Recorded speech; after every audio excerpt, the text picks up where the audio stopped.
Hello guys, in this video I'm going to show you how to display house numbers on the map on the Sygic GPS application.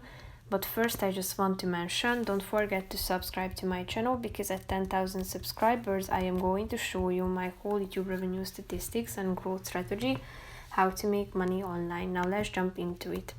First of all, open the app on your phone. After that you should tap on this menu icon that you can find in the upper left corner of the screen. Tap on settings,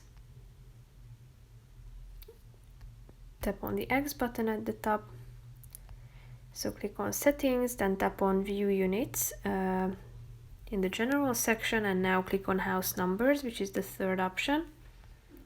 And here you can turn it on by clicking on the show house numbers section at the top of the screen.